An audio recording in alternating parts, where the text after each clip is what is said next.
Jau 7 gadus, 25 gadus vecais Edgars Kluss par savām mājām uzskata Daugavpili, taču dzimis toreizējā Krāslavas rajona, šobrīd Aglonas novada Šķeltavas pagastā.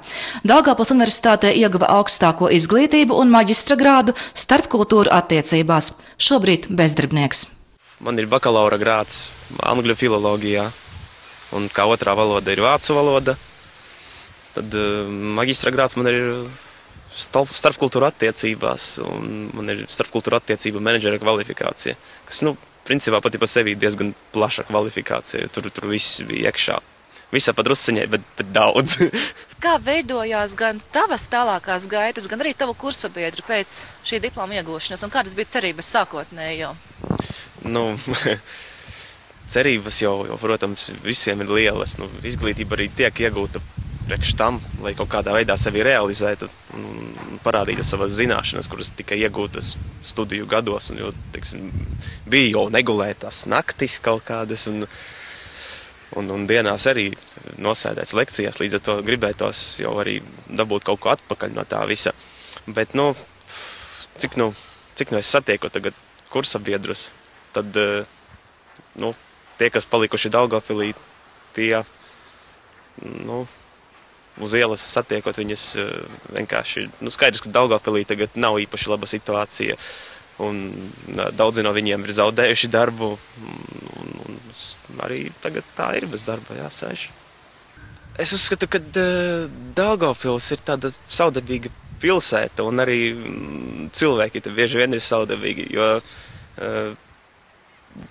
atrodot kaut kādu sludinājumu, kaut kur internetā vai avīzē, vienalga, aizsūtot CV e-pasta veidā, bieži vien cilvēks nesaņem nekādu atbildi. Man tā ir gadījies, un es nemaz nevarēju saprast, vai varbūt viņi nemaz nesaņem to vēstuli, jo nav vispār nekādas atbildes.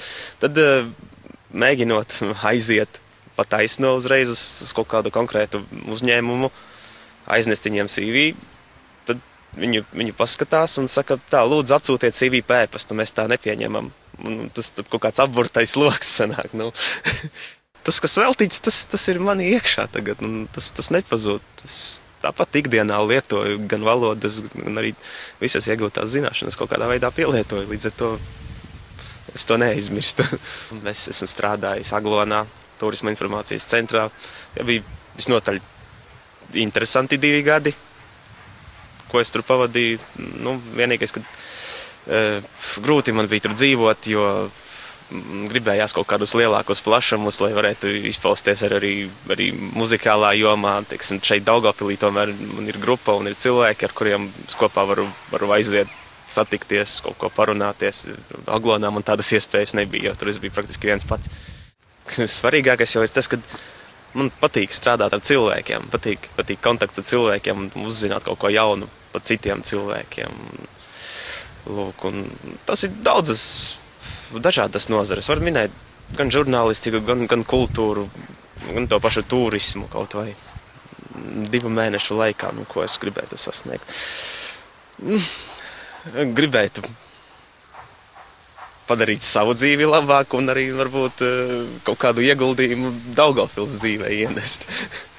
Iegūt kaut kādu stabilitāti. Lai gan tas, protams, ir šodien diezgan grūti, kā jau visi saka, gan politiķi, gan visi pārējie cilvēki, bet tomēr gribētās stabilitāti. Cerība tev ir? Jā, cerība ir vienmēr. Galvenais jāstrādā, jātiecas uz to.